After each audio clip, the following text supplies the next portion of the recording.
So this video is to talk about hypervigilance and intuition and our wiring and a little bit of the whole neuropathways, neuroplasticity side of C-PTSD. Before I do that, I just want to I know that a lot of people with this disorder can relate to this. So in one of my previous videos talking about the different versions of us and how we quite commonly get misdiagnosed with personality disorders because of the different versions of us. But actually, it's the trauma. And there are different versions of us because triggers affect us in different ways. So we might, come out in different ways in different situations to different people, and we do change. And so there are gonna be people who only ever see one side of you if they really affect you, right? So, oops, sorry, it's not my speaker. There could be some people in your life, you love them. They are brilliant, they've got good hearts, they help you, they do amazing things. But they affect your disorder in some way. Maybe they're really loud, maybe they're really sort of aggressive and fast. Maybe they're quite ignorant and they say things and make little comments that are triggering you.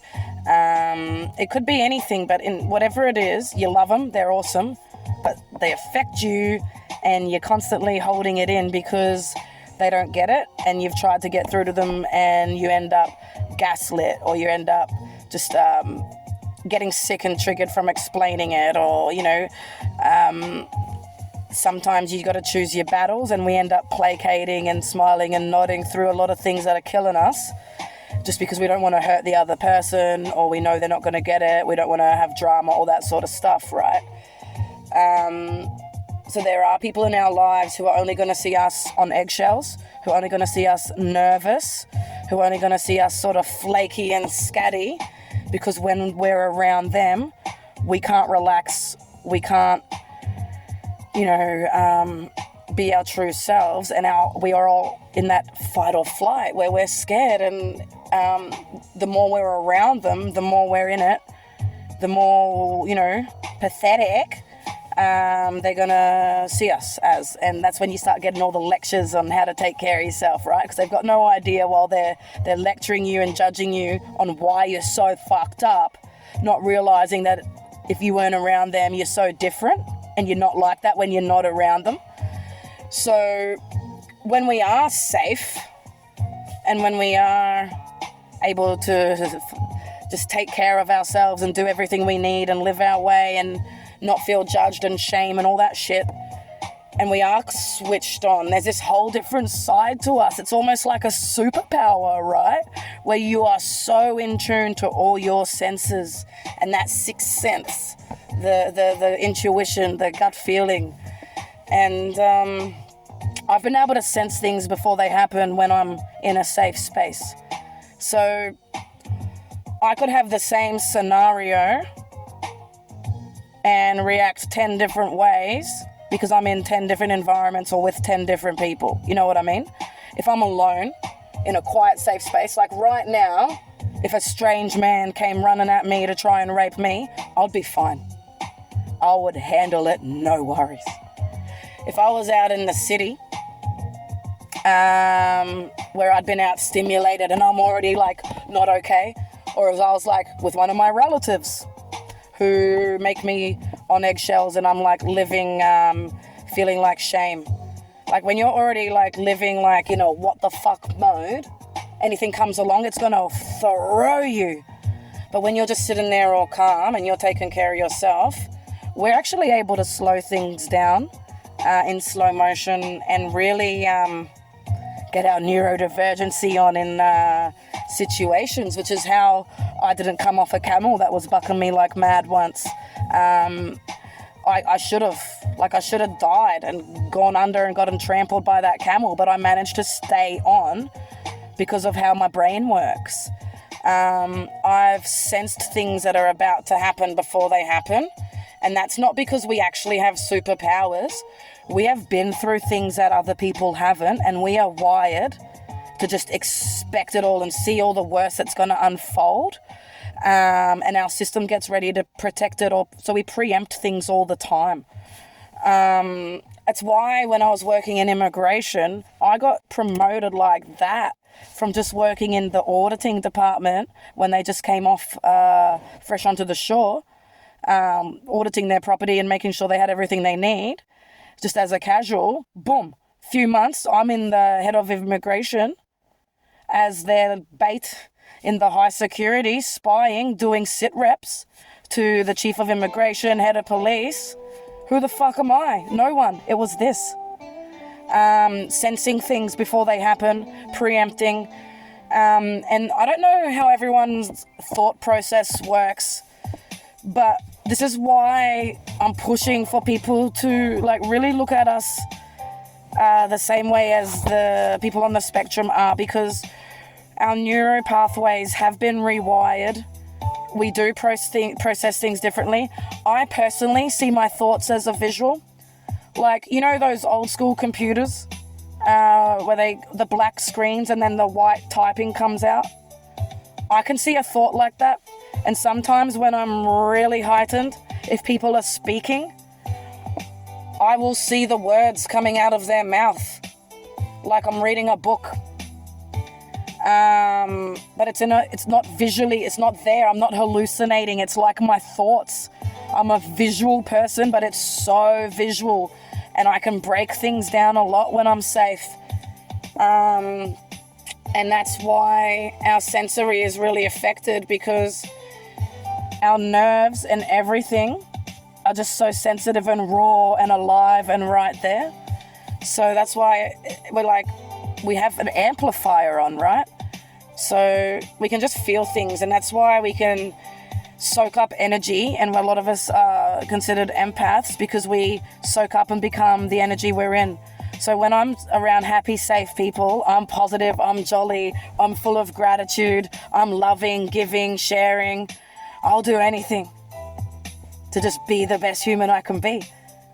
Get me around someone who's affecting my system, I'm whingy, I'm on repeat because I'm in agony, I'm feeling invisible, I need the pain to stop. And they think I'm this pathetic mess who can't take care of myself. I'm scatty, they get frustrated. Side note, that man who got angry with me, I thought it was because of my mental health and being scatty in the shop the other week, who triggered me. Actually, I've since found out it wasn't because of my mental health.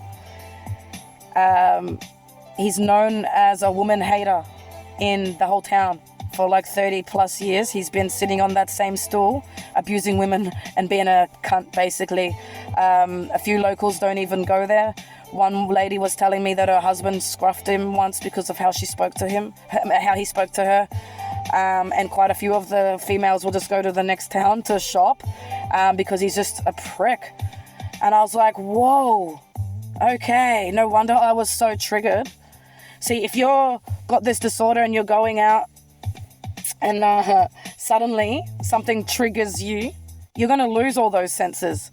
You're going to go from being switched on to, jolly and ready to go get your day, to suddenly you're Alex Mack in the fetal position and you can't see anything directly in front of you. All your nerves and your sensory, it's literally we're shifting between all or nothing, because we don't have control over them. So if we can learn how to control them and get in connection with our whole mind body, slow down all the things that are triggering us and overloading us, you're going to see and feel things on a whole new level. You're going to appreciate every sound, every leaf. You're going to feel everything from the breeze. You're going to hear birds from the next fucking town over because you are so there. But you don't realize that because you're triggered, you're overstimulated, you're scared, you're misunderstood, you're dealing with all the shame and judgment and ridicule that goes with just existing with an unknown disorder that's misunderstood everywhere you go, from your family to your workplace to the shops to government and system and authorities, like being so misunderstood. It's very lonely, and it's hard to pay attention and even be switched on to what's going on around you when you're constantly inside your head, fighting off the shame, fighting off the judgment, dealing with triggers, calming down, doing all your grounding techniques, just trying to get through a day, because it is survival every day for us. But yeah, we are very connected with our nerves, and if we can learn how to control those neuropathways, neuroplasticity is basically retraining those pathways. So if your wiring is trained to think that one particular trigger is going to affect you in some way, you undo that. You can undo that with your mind, neuroplasticity, by training it. Otherwise, it's not all about pills. We don't need pills to tell us that it's not real and block out what's going on. We need to get inside and rewire that and fix it. We need to calm it down. We need to heal it. And the only way it's going to happen ever, is with safety and awareness. Safety, because that means we get to slow down, close our eyes, and do the things we need to self-love, rather than go out fighting in survival every day, going backwards. Awareness, so that psychologically and emotionally we can move forward, because it doesn't matter what happens in therapy, whatever techniques we have, those techniques are to help us survive out in the real world, because people are not understanding us and treating us like shit because of it.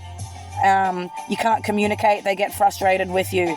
They don't like the tone of your voice because they think you've got an attitude, but actually you're scared and tense in defense mode, because that's your whole fucking life, is survival. So you're getting misunderstood everywhere. You're getting in trouble. You're getting into arguments. You're getting bullied, and you're constantly just in defense mode. So if that awareness was out there, you would be able to relax more as well. But you'd relax out in community, then you go home and you're safe. And that's when you have a chance to do all the things to move forward and focus on, rewiring and your mind-body connection, and going to get all the treatments and do all the remedies that help, fix all the physical things that have impacted you while you've been storing all this trauma in you for so long. So nerves and the nervous system are trauma. Okay, so it is really ignorant and naive for a health professional who's studied this shit for years, is getting paid ridiculous amounts, who we are paying to help us, to not even give it the time of day, to just dismiss it as all in your head and only focus on whatever the ailment is. You have a stomach problem, have this for stomach. You've got diarrhea, have this for diarrhea. No, you got to get to the root cause.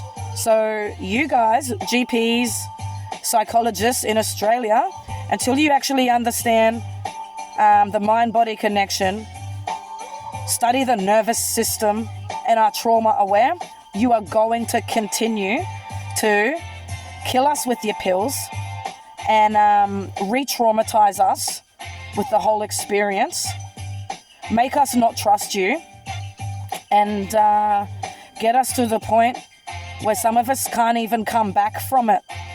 I can't be around humans anymore. I can't do humans. I hate them. I hate our species. Every time I'm around a human, even just to have a conversation, I'm in pain. It hurts my stomach. It hurts my brain. It hurts my muscles. I'm burning. And a lot of the time they respond in a way that just makes me want to rip my face off and slap them with my skin. That's burning. So I can't. The trigger, the umbrella of triggers, which is another video, just keeps growing. So your senses get out of whack so hard that you are literally a live wire flapping around. So what I'm trying to get at is, if you can get in early and you have the right environment and the right support around you, and you research what's going on inside of you through the UK and the USA, I'll put out a video with tools and resources of some good places to go and learn yourself. You do have a superpower. and you will gain your confidence and learn how to get in tune with yourself and not care what they say. But until you remove from that judgment, that ignorance, those pill-popping bullies, you're going to go backwards. You're going to never understand how to move forward and heal. And you will burn and you will be all out of whack. And you will start believing everything that everyone is making you believe about yourself, with all the shame and guilt that you are fighting every day. It becomes too much. It has been a very long time since I've been able to look in a mirror, which is why for more than a year now, I haven't been plucking. I used to be someone who would pluck my eyebrows and my lips and just be all on top of my grooming, but I can't do it. You'll notice that when I'm looking at the screen, it's always short and I look away, and I'm doing it on certain angles because the moment I see myself, I feel shame and guilt physically. I feel humiliation. I feel disgust. And even now my face is itching talking about it. It's like making me anxious. But my channel is all about being raw, being transparent. I have been degraded, humiliated, and spat on so much now that I'm airing it all for everyone to not have to get to the level I'm at. You got to take care of your nervous system and your nerves.